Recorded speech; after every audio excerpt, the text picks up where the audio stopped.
نحمده ونصلي ونسلم على سيدنا ومولانا محمد رسوله النبي الأمين المكين الحنين الكريم الرؤوف الرحيم اما بعد بسم اللہ الرحمن الرحیم۔ معزز خواتین و حضرات، طلبہ و طالبات اور مجالس العلم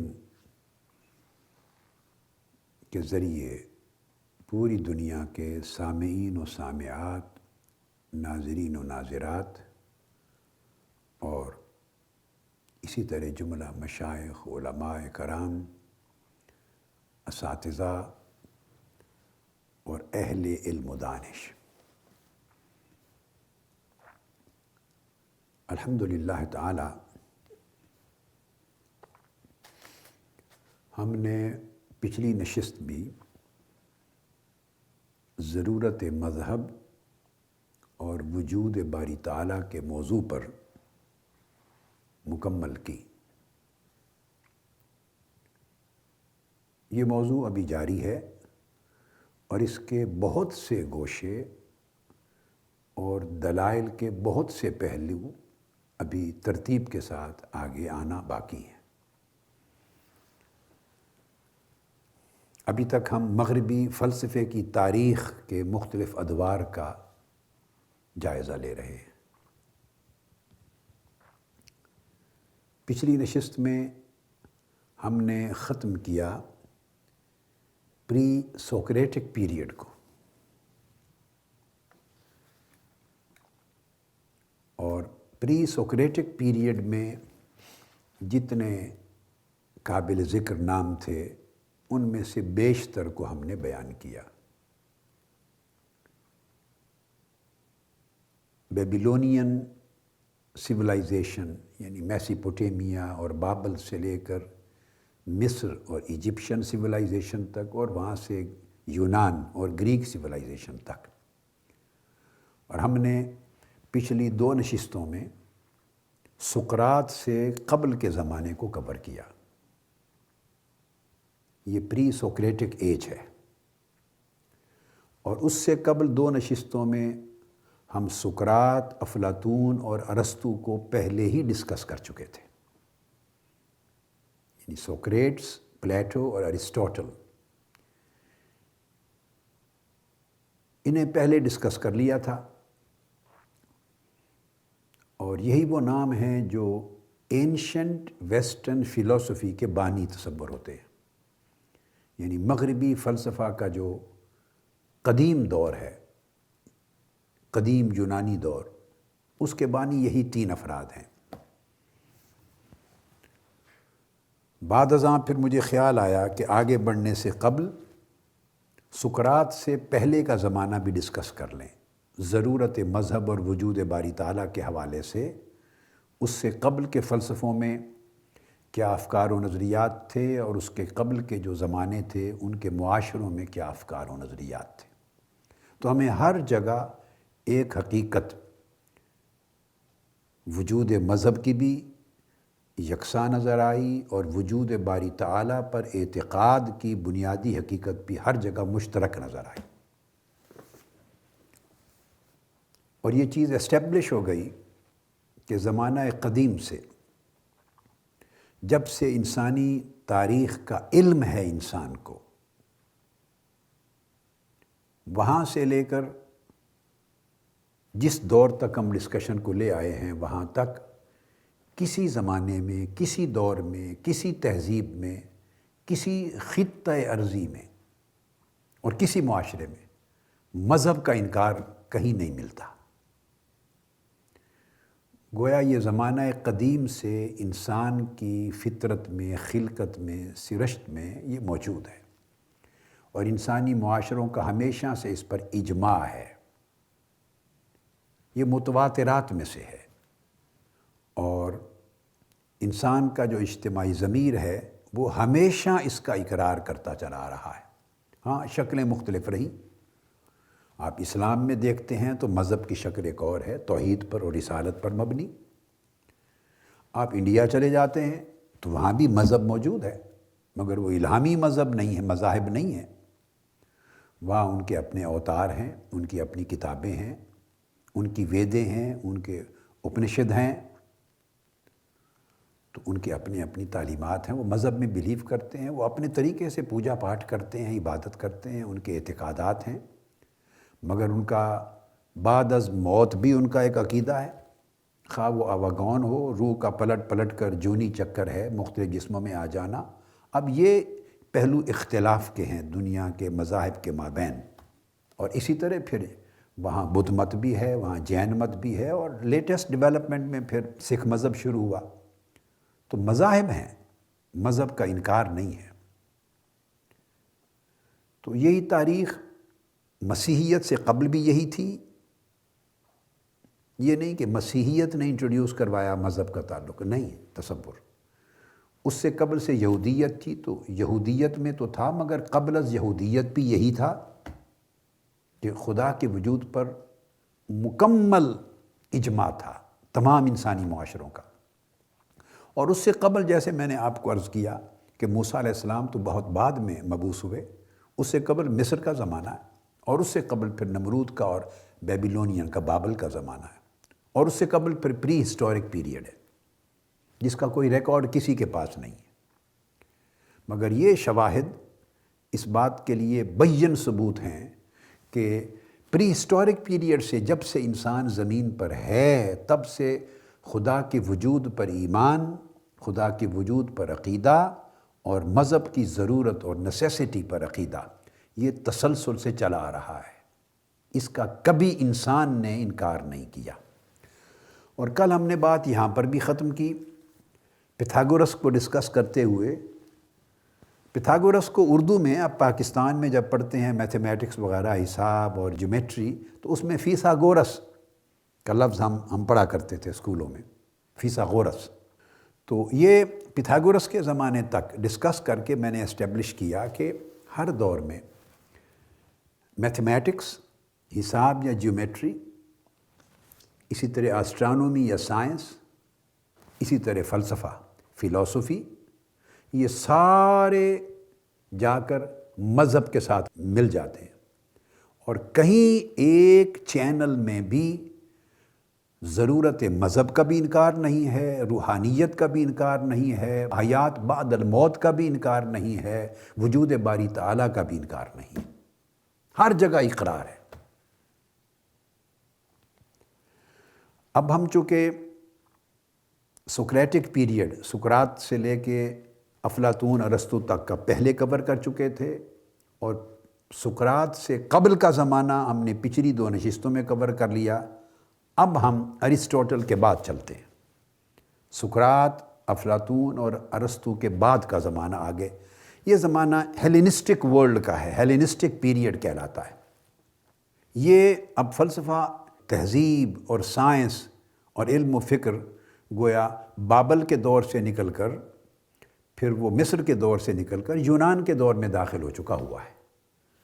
اور یہ تینوں، سقراط، افلاطون اور ارسطو، سوکریٹس، پلیٹو اور ارسطوٹل، یہ سارے یونان میں تھے۔ اب یونان کا اگلا دور آتا ہے، جو یونانی زبان بولنے والوں کی دنیا تھی، ان کا ایک زمانہ آتا ہے، وہ پھر 3 ادوار میں تقسیم ہوتا ہے۔ ایک پہلا دور ہے جو فری سٹی اسٹیٹس کا دور تھا، جس میں چھوٹی چھوٹی شہری ریاستیں تھیں، اور سب ریاستیں آزاد تھیں، ایک دوسرے کے تابع نہیں تھیں، انڈیپینڈنٹ تھیں۔ تو پہلا دور فری سٹی اسٹیٹس کا ہے، اور یہ فلپ اور الیگزینڈر، انہوں نے آ کے اس دور کو ختم کیا۔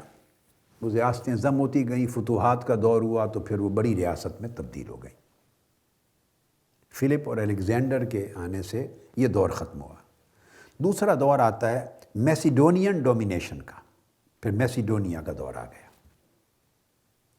اس کا غلبہ ہوا، اور یہ پھر آخر وقت تک یہ چلا ہے میسیڈونین ڈومینیشن کا دور۔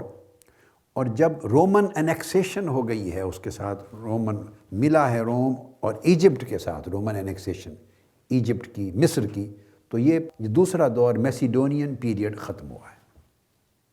اور اس کا اینڈ ہوا ہے جا کے اس دور کا کلیوپیٹرا کی ڈیتھ پر. کلیوپیٹرا کی ڈیتھ پر یہ دور ختم ہو گیا.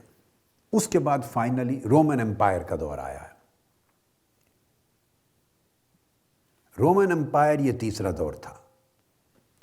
ان میں سے جو سب سے پہلا دور ہے فری سٹی اسٹیٹس کا، اس کو فریڈم اور ڈس آرڈر کا دور کہتے ہیں. یعنی ہر اپنی آزادی تھی اور بد نظمی تھی. کوئی ایک بین الاقوامی آرڈر نہیں تھا، ایک نظام نہیں تھا. دوسرا دور جو میسیڈونین ڈومینیشن کا ہے، اس کو سبجیکشن اور ڈس آرڈر کا دور کہتے ہیں. اس میں بد نظمی تو رہی مگر ایک حکومت اور رول قائم ہو گئی ساروں کے اوپر، سبجیکشن. تیسرا دور جو رومن امپائر کا ہے وہ پراپر سبجیکشن اینڈ آرڈر کا ہے. نظم آ گیا، سلطنت قائم ہو گئی، اس میں نظم پیدا ہوا، اور ساتھ سبجیکشن بھی ہے کہ وہ پھر حکمران اور محکوم ایک پورے وسیع تر بنیادوں پر قائم ہو گئے. یہ جو 3 پیریڈ میں نے بیان کیے، ان 3 پیریڈ میں سے جو دوسرا پیریڈ ہے میسیڈونین ڈومینیشن کا، یہ دوسرا، اس کو ہیلینسٹک پیریڈ کہتے ہیں، یہ ہیلینسٹک ایج کہتے ہیں. اس ہیلینسٹک ایج میں یہ جو زمانہ ہے یہ سکندر اعظم کا زمانہ ہے، الیگزینڈر کا، اور خاص طور پہ اس کا 10 سال کا جو دور ہے، یعنی قبل مسیح 334 سے لے کر 324 تک. 334 قبل مسیح اوپر کے نمبر سے چلتا ہے اور نیچے اس کی کاؤنٹنگ نیچے ہوتی چلی جاتی ہے عیسیٰ علیہ السلام کی آمد تک. تو 334 سے نیچے 324 تک، اور بعد از مسیح AC وہ پھر نیچے سے 1 سے شروع ہوتا ہے، پھر وہ آج تک 2015 تک چلا جاتا، اوپر بڑھتا چلا جاتا ہے. اور قبل از مسیح جو ہوتا ہے، یہ میں بیٹے اور بیٹیوں کے لیے کہہ رہا ہوں، تو وہ کاؤنٹنگ اوپر سے نیچے کی طرف آتی ہے عیسیٰ علیہ السلام کی آمد تک، یعنی وہ 0 کاؤنٹنگ تک چلی جاتی، ان کا دور آ گیا. تو 334 سے آگے 324 قبل مسیح BC تک انہوں نے پھر ایشیا کے حصے بھی فتح کیے ہیں. اس میں سیریا بھی فتح کیا ہے سکندر اعظم نے، مصر ایجپٹ بھی فتح کیا ہے، بیبیلونیا عراق کے خطے وہ بھی فتح کیے ہیں، پرشیا ایران کی سلطنت خطے وہ بھی فتح کیے ہیں، سمرقند بھی فتح کیا ہے، بیکٹریا بخارا کے علاقے اور بیکٹریا کے بھی فتح کیے ہیں. اور پھر یہ سارے علاقے مختلف سلطنتیں ختم ہوتی چلی گئیں، اور جہاں جہاں وہ انڈیا تک بھی آئے ہیں اور پنجاب تک بھی آیا ہے. اور پنجاب میں یہ جو جنگ ہے، ہماری جو وطن ہے میرا، جہاں میری پیدائش ہوئی، تو یہ سلطنتیں تھیں چھوٹی چھوٹی. تو اس کے قریب ایک شہر ہے 30 میل پر، شور کوٹ. تو شور کوٹ تک سکندر اعظم آیا ہے. اس وقت وہ ڈسٹرکٹ جنگ کی ایک تحصیل ہے، ضلع جنگ کی تحصیل شور کوٹ تک. تو ادھر وہاں تک پہنچا ہے. پھر باقی علاقوں میں بھی آیا ہے، پھر انڈیا وغیرہ فتح کیا. الغرض جہاں جہاں وہ گیا ہے وہاں اس نے گریک سٹیز قائم کی ہیں، یونانی شہر اس طرز پر، اور وہاں پھر گریک انسٹیٹیوشنز قائم کی ہیں اسی طریقے سے. تو گریک فلسفی وہاں پہنچی ہے، یونانی فلسفے پہنچے ہیں، یونانی سائنس پہنچی ہے، یونانی فکر پہنچا ہے. تو اس سے پھر متاثر ہوئے ہیں. مذہب زرتشت تھا تو وہ بھی متاثر ہوا ہے، وہ کو 500-600 سے 800-900 سال قبل کا وہ زمانہ تھا قبل مسیح، وہ بھی متاثر ہوئے ہیں. افغانستان تک گیا ہے سکندر اعظم، تو وہ علاقے بھی اس کے فکر اور فلسفے سے، یونان کے فکر و فلسفے سے متاثر ہوئے ہیں. اب یہ جو دور ہے ہیلینسٹک پیریڈ جس کی بات کر رہے ہیں فلسفے کی، اس دور میں فلسفوں کے سکولز آف فلسفی ڈیولپ ہوئے ہیں، اور ان میں میں کہوں گا کوئی بہت زیادہ اہمیت ان کی نہیں ہے. ایک چوتھے سکول آف فلسفی کی اہمیت ہے جو ہمیشہ بعد ازاں اثر انداز ہوتا رہا ہے. تو ایک اس کا جو طریقہ، وہ تو پھر سینکس کا جو سکول تھا، اس کو سینسزم اس سے وجود میں آئی، سینسزم. دوسرا جو فلسفے کا مکتب فکر وجود میں آیا وہ اسکیپٹسزم، جس کو تشکیک کہتے ہیں. وہ اس سے ہر چیز میں، سوچ میں تشکیک، شک پیدا کرنا، ہر چیز کی سوچ جو ہے وہ شک تک لے جاتی بندے کو، اسکیپٹسزم. اس کے بعد ایپیکیورینزم آئی ہے، ایپیکیورینز، یہ تیسرا ایک اسکول آیا ہے فلسفے کا. اور چوتھا اسٹوئسزم، اسٹوئکس آئے ہیں. تو اس کو کہتے ہیں سینکس اور اسکیپٹکس جو ان کے فالوورز تھے، یہ ایپیکیورینز. تو ایپیکیورینز کے بعد اسٹوئکس، یہ 4 مکاتب فکر تھے فلسفے کے. ان کو اسکولز آف فلاسفی کا نام دیا جاتا ہے، اور یہ سارے الیگزینڈر یعنی اسکندر اعظم کے دور میں ان کی بنیادیں رکھی گئی ہیں، بنیادیں آئی ہیں. ان میں سب سے پہلے جو سینکس ہیں، سینکس میں نے ذکر کیا کہ کوئی قابل ذکر ایسا نہیں ہے. سینیسزم جس کو ہم نام دیں گے، اس کا بانی تھا ڈائیگنز. لکھنے میں انگلش میں جب آپ اس کو لکھتے ہیں تو یہ بنتا ہے DIOGENES، مگر پڑھنے میں ڈائیگنز ہے. یہ بانی ہے سینیسزم کا، اور بڑی دلچسپ زندگی تھی اس کی. میں ان تینوں کا ذکر صرف اس لیے کر رہا ہوں کہ ان کے ہاں بھی انکار خدا نہیں ہے. بہت قابل قدر اور طویل عرصہ ان کے فلسفوں نے نہیں پایا، اسٹوئسزم نے پایا، مگر یہاں بھی مذہب اور خدا کا انکار نہیں ہے. بلکہ ان کے ہاں ایسے تصورات ان کے ہاں بھی ہیں، اسکیپٹسزم کو چھوڑ کر، وہ نیری تشکیک ہے، ہر چیز میں شک پیدا کر دینا، اس کو چھوڑ کر. تو یہ جو سینیسزم ہے اس کے بھی ایسے کچھ ان کے پریکٹسز تھے اور ان کے فلسفے تھے کہ اس کی بھی پیچھے چلی جائیں، گو انہوں نے ایک اور انداز کے ساتھ انہیں اپنا لیا جو کوئی قابل تعریف یا قابل ستائش انداز نہیں ہے، مگر ان کی جو تعلیمات تھی اس کے پیچھے بھی جائیں تو پھر آسمانی وحی کی جو ہدایت ہے طرز زندگی میں وہ وہاں بھی کار فرما نظر آتی. تو یہ جو تھا ڈائیگنز، سینیسزم کا بانی، سینکس جو اس کے فالوور تھے، اس نے کتے کی طرح زندگی بسر کرنا شروع کر دی.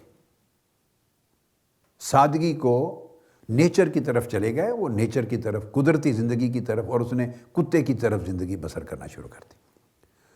اور اسی وجہ سے ان کو سینک کہا جاتا ہے. ان لوگوں کو تمام کنونشنز، رسم اور رواج سوسائٹی کے رد کر دیے، خواہ وہ مذہب کے جو مروجہ تھے، خواہ وہ مینرز تھے، آداب تھے، خواہ وہ لباس کے طور طریقے پہننے کے تھے، خواہ وہ گھروں میں رہائش کے تھے، کھانے پینے کے تھے، ڈیسینسی جو ایک شرافت کے اور مہذب زندگی کے جو طریقے ہوتے ہیں، سارے ہر چیز کو رد کر دیے. ان کی اسی طرز زندگی اور سوچ سے ان کو پھر انگلش میں لفظ سینیکل، سینکس اور سینیکل کا لفظ آگے ایڈ ہوا. جیسے ہندوستان میں، پاکستان میں، اور غریب غربت کے زیادہ ہندوستان میں اور پاکستان کے بھی غریب علاقوں میں جیسے فقیر ہوتے ہیں تو وہ مانگ کر، بیگرز کی طرح مانگ کر وہ اپنا گزر اوقات کرنے لگ گیا. اور اس نے کلیم کیا کہ ہمارا جو بھائی چارہ ہے، بردرہڈ، وہ صرف انسانوں کے ساتھ نہیں ہے، وہ حیوانوں کے ساتھ بھی ہے. سارے ہمارے بھائی ہیں، جتنی جاندار مخلوق ہے. مگر اس نے جو فلسفہ دیا، وہ فلسفہ اس کا یہ تھا کہ ہر چیز ایک عام آدمی جو سمجھ سکتا ہے بس وہی حقیقت ہے، اور جو چیز ایک عام آدمی کی سطح اور سمجھ سے باہر ہے اس کا انکار کر دیا. ہر اس چیز کا انکار کر دیا جو ایک عام آدمی نہیں سمجھ سکتا. تو لہٰذا اس کا ایڈریس جو ہے آڈینس، وہ کامن مین ہو گئے، عام لوگ اس کے آڈینس ہو گئے. اس کو وہ ریٹرن ٹو نیچر، قدرتی زندگی کی طرف اور قدرت کی طرف لوٹنا، اس کو اس نے نام دے دیا. اور اس نے کہا کوئی گورنمنٹ کو ہم نہیں مانتے، کوئی پرائیویٹ پراپرٹی نہیں ہوگی، کوئی شادی نہیں ہوگی، کوئی اسٹیبلشڈ ریلیجن نہیں ہوگا. یعنی یہ اس نے ایک تصور بنایا. مگر اس کے ساتھ آگے چل کر، یہ تو ایک مذاق خیز پہلو تھے، مگر آگے چل کے یہ جو تیسری صدی آتی ہے قبل از مسیح، اس میں جو سینکس تھے یہ لوگ، یہ ایک فیشن بن گئے.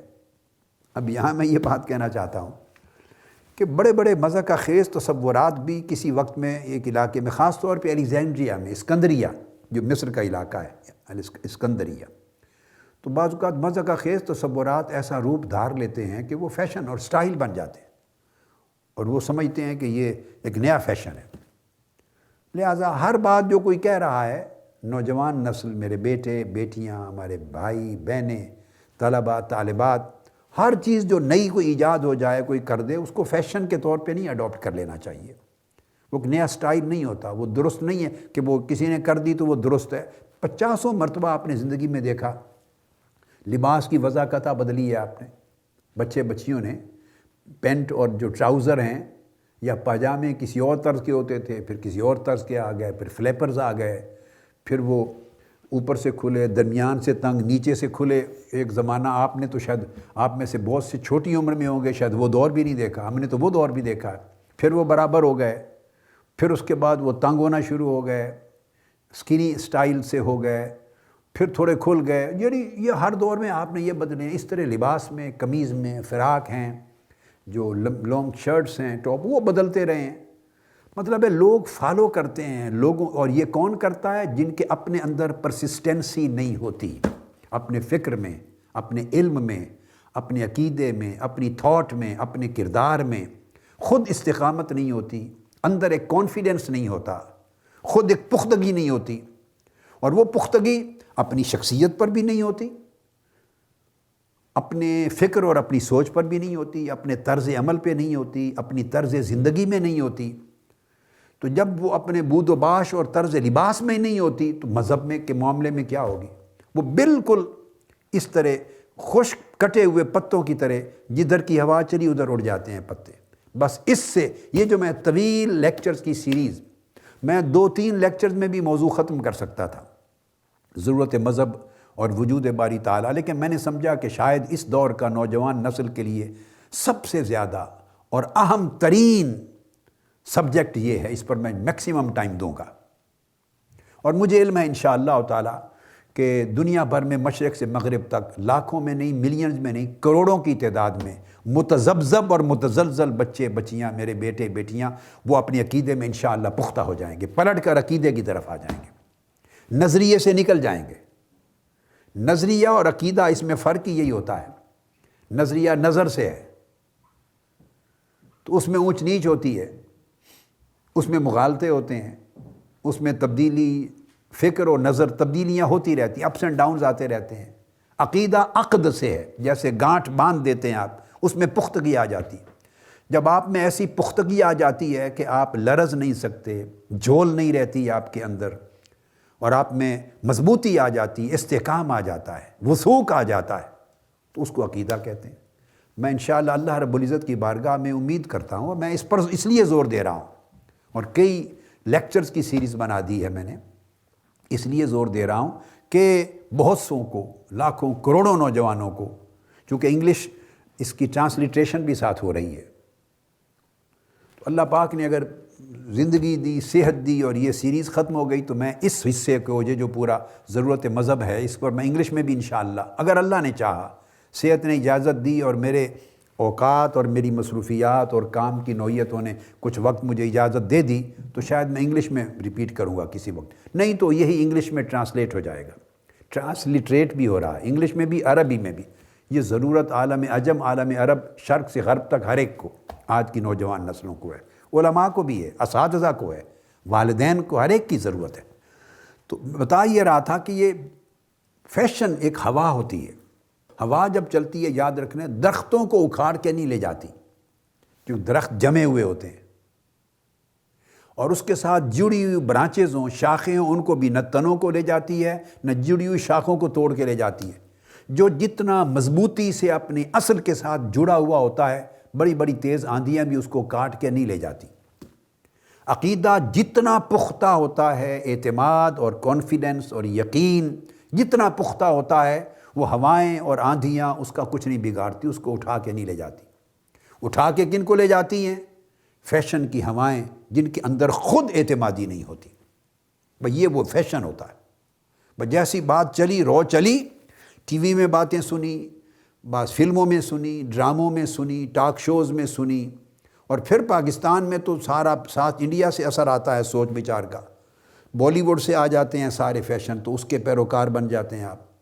پہلے پاکستان کی انڈسٹری کو پتہ نہیں کیا کہتے ہیں ہمارے ہاں، تو اس پہ فیشن پہ جو فلم کے جو وہ آپ کی زندگی کو رول کرتے ہیں، لباس کے جو فیشن ہے ٹی وی پر وہ رول کرتے ہیں، اسی پہ لباس چلتے ہیں ہمارے۔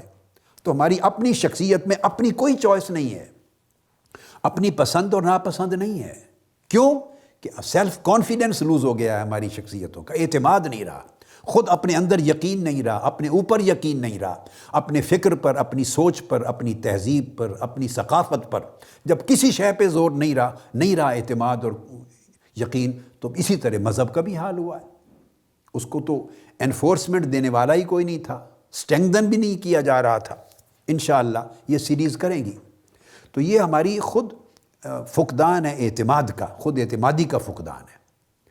تو اسی طرح پھر یہاں یہ ورلڈ متاثر ہوتی ہے، پھر ہالی ووڈ سے، پھر امریکہ اپنے اثرات پوری دنیا پہ چھوڑتا ہے، پھر ویسٹ چھوڑتا ہے، پھر انگلینڈ چھوڑتا ہے، پھر یورپ چھوڑتا ہے، تو ویسٹ ایسٹ کے اوپر اپنے اثرات چھوڑتا ہے، تو ہم تو کٹے ہوئے پتوں کی طرح اڑتے پھرتے ہیں ان کے پیچھے، اڑتے پھرتے ہیں۔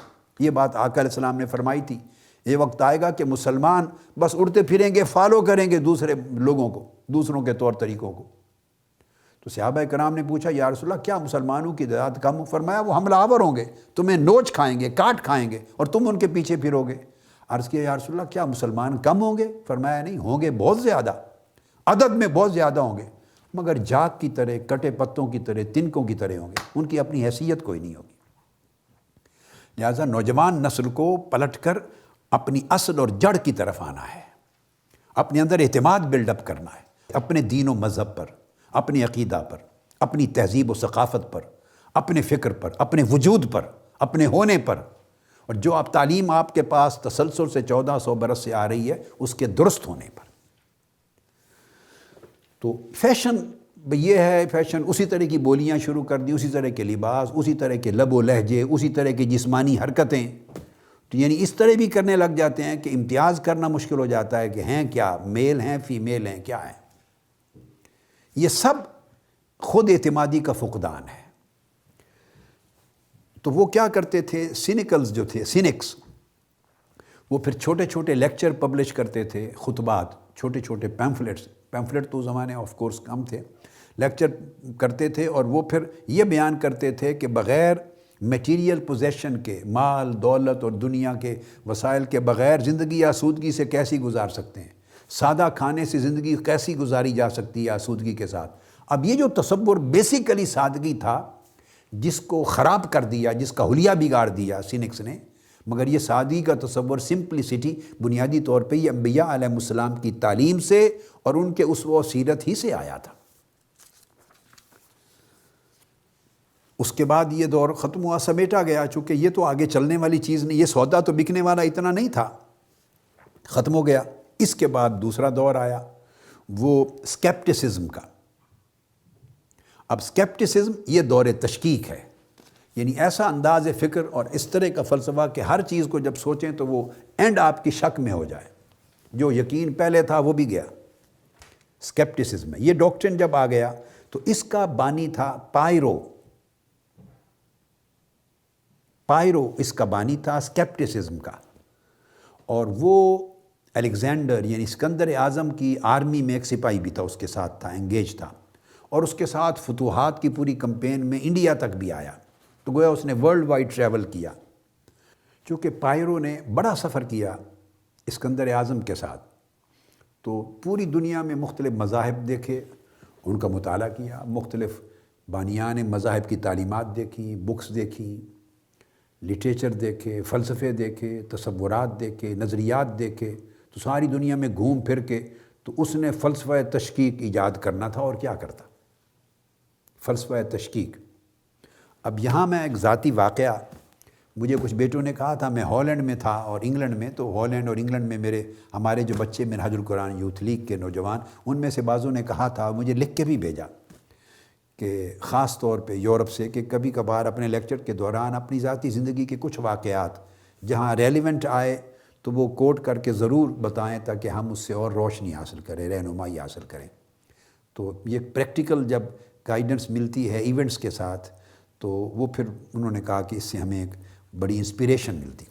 تو یہ بات آ گئی، اس سے میں ایک واقعہ بتاتا ہوں کہ میں اسکول لائف میں تھا، یہ مجھے ایگزیکٹلی یہ تو یاد نہیں کہ کون سا سال تھا، لیکن میرا اندازہ ہے کہ کلاس 6 کلاس 7 میں ہوں گا، یا کلاس 8 میں ہوں گا، بس 6 7 8، گریڈ 6 یا 7 یا گریڈ 8 کے زمانے کی بات ہے۔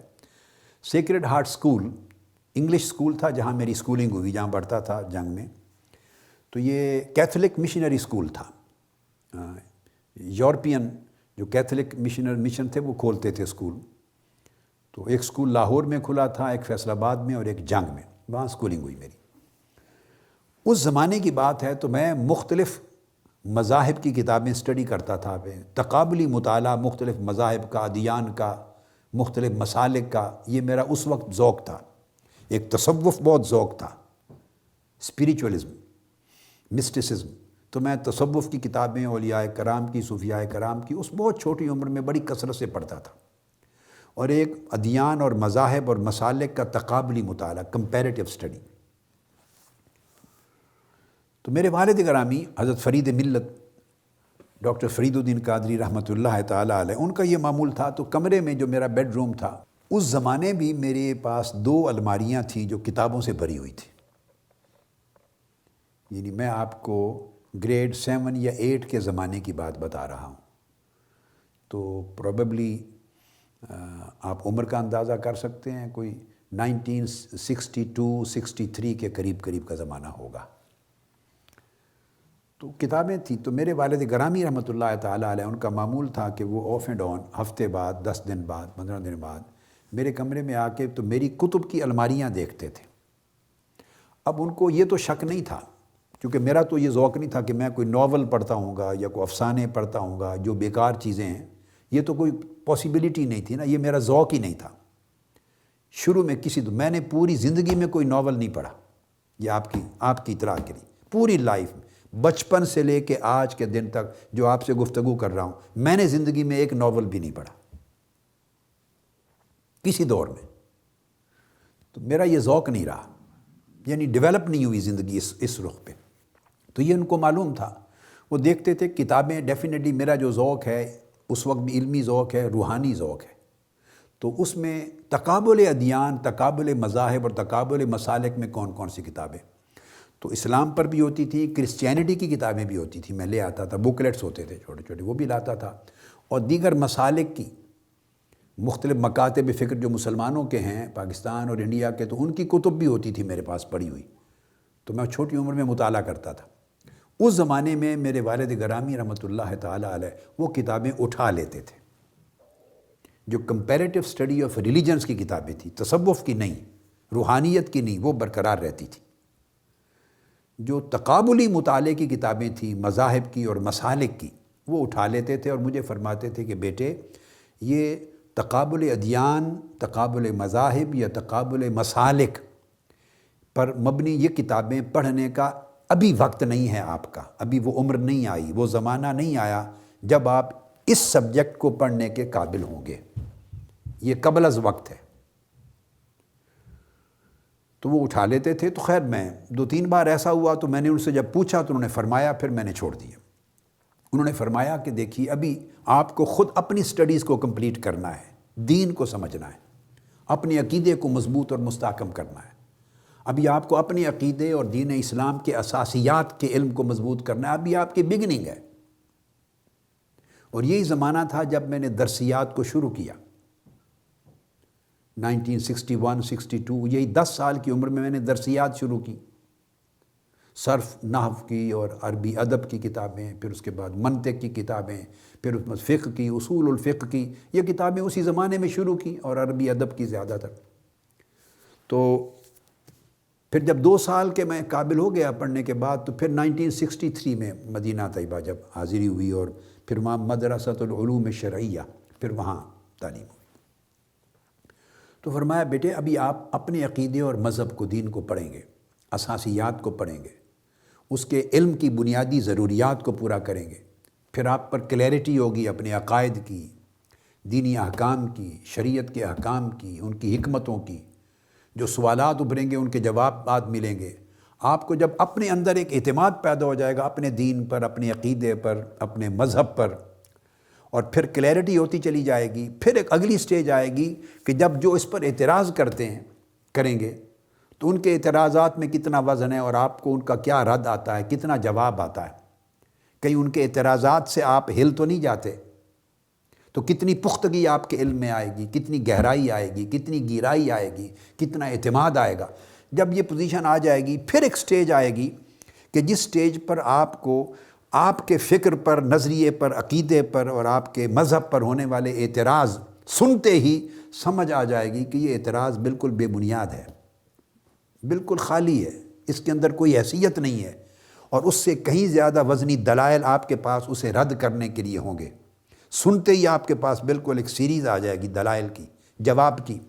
تو جب آپ اس مقام پر پہنچ جائیں گے کہ آپ کمپیئر کر سکیں کہ کس کی بات غلط ہے، کون سی صحیح ہے، غلط اور صحیح میں جب ڈیفرینشیٹ کر سکیں، امتیاز کر سکیں، درست اور نادرست میں فرق کر سکیں، ہونے والے اعتراض کا جو کمزور پہلو ہے وہ فوری آشکار ہو جائے اور آپ کے جواب کی پختگی آپ کو سمجھ میں آ جائے، جب علم میں اس مقام پر وثوق کے ایک درجے تک پہنچیں گے، پھر آپ مطالعہ ادیان بھی کریں، کمپیریٹیو سٹڈی بھی کریں، ریلیجنز کی، فلسفوں کے مطالعے بھی کریں، مسالک اور عقائد کے مطالعے بھی کریں، پھر آپ کے لیے میدان فری ہے۔ وہ ٹائم ہے اس طرح چیزوں کو پڑھنے دیکھنے کا۔ پہلے آپ اپنی مہارت پیدا کریں اپنے آپ کو۔ تو یہ میں نے اس طرح بات سمجھائی۔ بہت سا ایک اسباب یہ بھی ہوتے ہیں، بچے ہیں، انہوں نے 10 دن بھی نہیں لگائے کسی اسکول میں، کسی مدرسہ میں، عربی نہیں پڑھی ہوتی، صرف و نحو نہیں پڑھی ہوتی، لغت ادب نہیں پڑھی ہوتی، فقہ اصول فقہ نہیں پڑھی ہوتی، حدیث اصول حدیث نہیں پڑھی ہوتی، تفسیر اصول تفسیر نہیں پڑھی ہوتی، عربی لغت اور ادب میں، بلاغت میں، علم المعانی، علم البیان، علم البدیع یہ نہیں پڑھا ہوتا، منطق اور فلسفہ جو بنیادی، اب تو خیر وہ چھوٹ گیا ہے، زیادہ اتنا رواج نہیں رہا، اگر وہ نہیں پڑھا ہوتا، پھر اس کے بعد اپنے دلائل اور دلائل کے رد کے جو ایک اپنا علم المناظرہ کہلاتا تھا پہلے، وہ آپ نے نہیں پڑھا ہے، پھر آپ کو علم کلام نہیں پڑھا، علم العقائد کو نہیں پڑھا، پھر آپ نے اپنی تاریخ کو نہیں پڑھا، کچھ نہیں پڑھا ہوا۔ ہم بچے سیدھا اسکول جاتے ہیں، پرائمری کرتے ہیں، مڈل کرتے ہیں، اور پھر ہائی اسکول کے بعد کالج جاتے ہیں، یونیورسٹی جاتے ہیں۔ زندگی کا تھوڑا سا زمانہ بھی علوم دینیہ کے حصول میں صرف نہیں کیا ہوتا، ABC کی حد تک بھی اس کی بیسکس کو نہیں پڑھا ہوتا، فاؤنڈیشن ہی نہیں ہوتی، باقی باتیں تو دور کی ہیں۔ تو یہی جدید تعلیم حاصل کرتے کرتے جب وہاں میچورٹی آتی ہے عمر میں، تو اسکول، کالج میں، یونیورسٹی میں ہم دوسرے فلسفے بھی پڑھنا شروع کر دیتے ہیں، دوسرے نظریات بھی پڑھنا شروع کر دیتے ہیں، اور وہ سارے فلسفے، نظریات اور ارد گرد کا ماحولیات سارے مل کے آپ کے عقیدے پر اٹیک کرتے ہیں، آپ کے عقیدے پر، آپ کے ایمان پر، آپ کے اسلام کے دیے ہوئے تعلیمات پر، افکار پر، نظریات پر حملہ ہوتا ہے۔ طرح طرح کی بات سنتے ہیں، اور وہ باتیں ایک فیشن کے طور پہ لیتے ہیں، جہاں سے بات چلی تھی فیشن کے طور پہ وہ سنتے ہیں، اور تشکیک پیدا ہو جاتی ہے، اپنے عقائد میں دراڑیں آ جاتی ہیں، اپنے ایمان میں کمزوری آ جاتی ہے، چونکہ جواب نہیں ہوتا آپ کے پاس، جواب نہیں ہوتا۔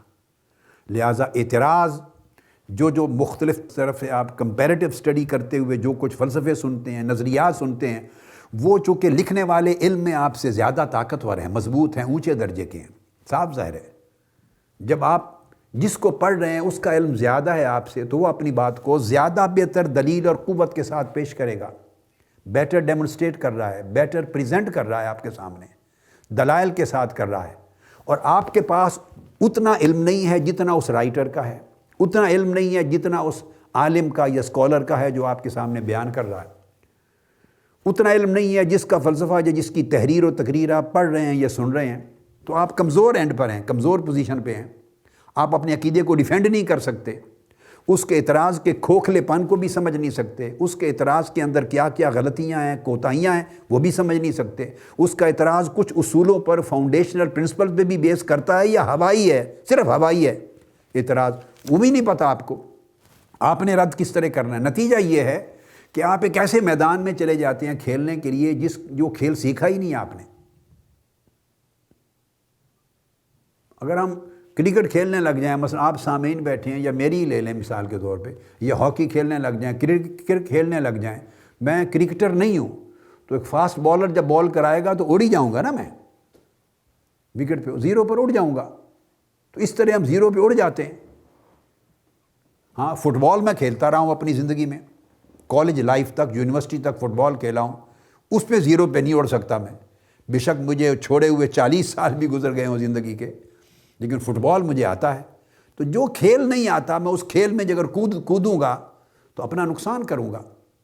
اس طرح علم ہے، جو علم اور فن آپ نے سیکھا نہیں ہے، جب وہ مخالف کا دوسرے عقائد و نظریات کی کتابیں، تصنیفات، اس کے اقوال، اس کی تعلیمات، ان فلسفوں کو جب پڑھیں گے تو آپ پھر خراب ہی ہوں گے نا، عقیدہ متزلزل ہوگا، تشکیک ہوگی۔ اس کے بعد کیا ہوگا؟ پھر آپ دوڑیں گے پتہ کرنے کے لیے۔ تو جس قسم کی چیزیں، اعتراضات، دلائل وہ پڑھ کے سن کے آپ آئے ہیں، آپ کیا محلے کی امام مسجد کے پاس جائیں گے؟ ان کا تو اس سبجیکٹ میں اسپیشلٹی نہیں ہے، وہ تھوڑا سا جو روٹین کی دینی سروسز ہیں اتنی کوئی سیکھی ہوئی ہیں تو وہاں سے جواب نہیں ملے گا۔ آپ خطیب صاحب کے پاس جائیں گے تو ہر خطیب کے پاس اس کا جواب نہیں ہے، اس کا علمی سطح، علمی لیول، تحقیق، تجزیہ اس قدر نہیں ہے۔ تو جہاں تک آپ کی رسائی ہے، آپ جن جن سے جا کے پوچھیں گے ان کی میجورٹی ایسی ہوگی کہ جن کا علمی سطح وہ نہیں جو اس سوالات کا، اعتراضات کا جواب دینے کے لیے چاہیے۔ تو آپ یوں سمجھیں گے کہ گویا یہ چیزیں وہاں سے میں نے پڑھی اور سنی اور ادھر تو علماء سے جواب نہیں ملا۔ اب علماء تو آپ نے ہی سمجھ رکھے ہیں نا کہ ہر امام مسجد علماء عالم تو نہیں ہو جاتا، ہر خطیب عالم تو نہیں ہو جاتا، اس کی سطحیں ہیں، اس کے لیولز ہیں۔ نتیجہ یہ ہوتا ہے کہ یہ تشکیک پیدا کرتی ہے اور عقیدے کو دیمک کی طرح کھا جاتی ہے۔ یا تو اتنا ہی ٹائم صرف کر کے دین کو پڑھیں اور سیکھیں، اور اگر اتنا ٹائم صرف نہیں کرنا تو خدا کے لیے اپنی بربادی مول نہ لیں، پھر وہ چیزیں نہ پڑھیں سنیں، اپنا کام کریں۔ کیمسٹری پڑھ رہے ہیں تو کیمسٹری پڑھیں، فزکس پڑھ رہے ہیں تو فزکس پڑھیں، لاء پڑھ رہے ہیں تو لاء پڑھیں، میڈیکل سائنس پڑھ رہے ہیں میڈیکل سائنس پڑھیں۔ پھر وہ سبجیکٹ جن پر آپ کو اپنے دین کے سبجیکٹ میں، فیلڈ میں مہارت نہیں ہے، ان کو ادھر سے ٹچ نہ کریں۔ Comparative study of religions and comparative study of philosophy یہ ہر ایک کے بس کا کام نہیں ہے۔ اس کے لیے پھر بیسک نیسیسٹیز پوری ہونی چاہیے۔ جیسے ہر کسی کو اٹھا کے میڈیکل کالج میں داخلہ کوئی نہیں دے دیتا، اس کی ریکوائرمنٹس ہیں۔ کیوں نہیں دے دیتے؟ کہ یہ چونکہ اس کے بیسک ریکوائرمنٹس پوری نہیں کرتا، کوالیفائی نہیں کرتا، لہٰذا یہ باقی سبجیکٹس اس کے اوپر سے گزر جائیں گے، پڑھ نہیں سکے گا۔ آپ کو انجینئرنگ یونیورسٹی میں ہر کسی کو داخلہ نہیں مل جاتا، آپ کو اور آئی ٹی وغیرہ میں ہر کسی کو داخلہ نہیں مل جاتا میرٹس اور کوالیفیکیشنز کے بغیر، ادروائز وہ آپ کی سمجھ میں نہیں آئے گا۔ یہی ایگزیکٹلی ہر علم کے میرٹس ہوتے ہیں، کوالیفیکیشنز ہوتی ہیں، کچھ بیسک نیڈز ہوتی ہیں۔ اگر آپ وہ فلفل نہیں کرتے اور دوسرے عقیدہ، فکر، نظریہ اور فلسفے کو پڑھنے لگ جاتے ہیں، اپنی ریکوائرمنٹس پوری نہیں کی ہوئی، تو اس کا نتیجہ کبھی بھی اچھا نہیں ہوگا، آپ کے عقائد پہ برے اثرات ہوں گے۔ یہی وجہ ہے کہ یہ بات یہاں سے چلی تھی کہ پائرو نے جب ورلڈ وائڈ ٹریول کیا الیگزینڈر کے ساتھ، سکندر اعظم کے ساتھ، تو اس نے یہ فلسفہ کیوں ایجاد کیا؟ اسکیپٹسزم۔ وہ ہر جگہ گھوم کے دنیا بھر کے مذاہب پڑھے، دنیا بھر کے مسالک پڑھے، مکاتب فکر پڑھے، اسکول آف فلاسفیز، مختلف فلسفے پڑھے، نظریات پڑھے، اور گھوما، معاشرے دیکھے، کر آ کے تو الٹیمیٹلی پھر اس کا یہی بن جانا تھا نا نتیجہ۔ تو جب یہ آپ کہتے ہیں کھچڑی پک جاتی ہے، ایک پنجابی عام سادہ زبان میں افکار کی کھچڑی بن گئی، تو الٹیمیٹلی وہ ایک فلسفہ ایجاد کیا، وہ ایک ڈاکٹرن تھا، وہ ایک سکول تھا اسکیپٹسزم کا۔ تو اس نے پھر یہ دراصل یہ اسکیپٹسزم، تشکیک، اس کا مطلب یہ تھا کہ، اور اس کا طریقہ مثال کے طور پہ بتا دیتا ہوں کہ اگر کسی چیز کو آپ نہیں جانتے تو سائنسدان سے پوچھیں گے تو سائنس کہے گی آپ کو آئی think it is so and so but I am not sure. Science کا طریقہ ڈیل کرنے کا یہ ہوگا، سائنسدان کہے گا میں خیال کرتا ہوں، میرا خیال ہے کہ یہ چیز اس طرح ہے، اس طرح ہوگی، مگر میں ابھی یقین سے نہیں کہہ سکتا، چونکہ سائنسدان نے تجربات سے گزر کے پھر یقین کی بات کرنی ہے، اس کی سٹیجز بڑی ہیں، مگر وہ کہے گا I think it is so and سو۔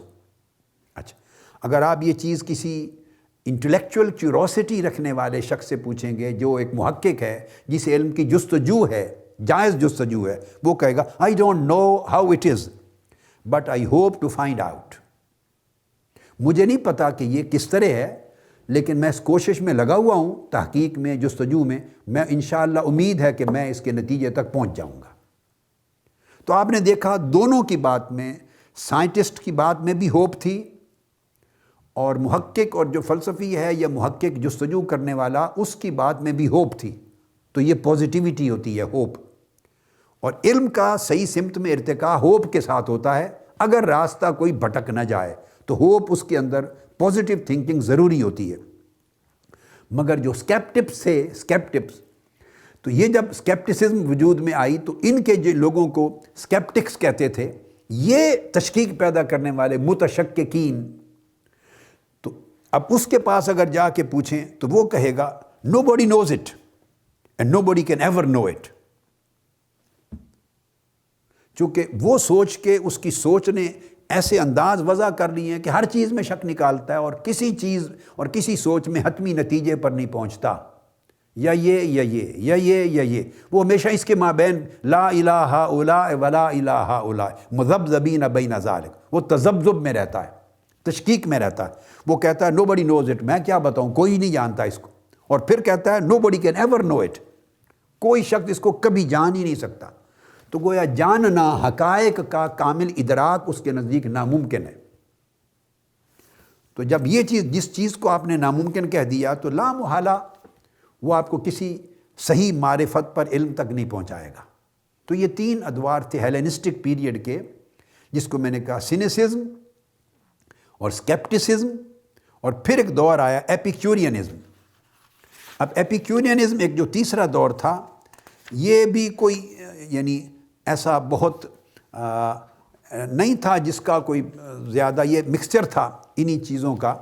اور یہاں جا کر یہ فلسفہ کو ان کی لیگیسی قابل ذکر نہیں ہے، ان کی فالوئنگ قابل ذکر نہیں ہے. البتہ ان تینوں کے بعد جو سٹوئسزم کا دور آیا اور اس کے فالورز کو سٹوئکس کہتے ہیں، اس نے فلسفہ کی تاریخ میں اپنا ایک مقام رکھا، اپنے اثرات چھوڑے، ایک لیگیسی چھوڑی، اور بعد ازاں بھی اس کے اثرات تسلیم ہوئے. آج اپنی بات کو یہاں پر کنکلوڈ کرتے ہیں کہ مذہب کا انکار انسان کی تاریخ قدیم اور جدید میں کبھی نہیں رہا، اور وجود مذہب کا انکار فلسفے کی قدیم سے دور تاریخ سے لے کر جدید تاریخ تک کبھی نہیں رہا. یہ ایک وہ مسلمہ حقیقت ہے کہ عہد قدیم سے عہد جدید تک ہر زمانے میں انسان بھی فلسفی بھی اس کو مانتے چلے آئے ہیں. اس کے انکار کی کبھی گنجائش نہیں رہی. وما علینا الا البلاغ، والسلام علیکم ورحمۃ اللہ وبرکاتہ. شیخ الاسلام ڈاکٹر محمد طاہر القادری کے آفیشیل یوٹیوب چینل کو سبسکرائب کریں اور بیل آئیکن کلک کریں.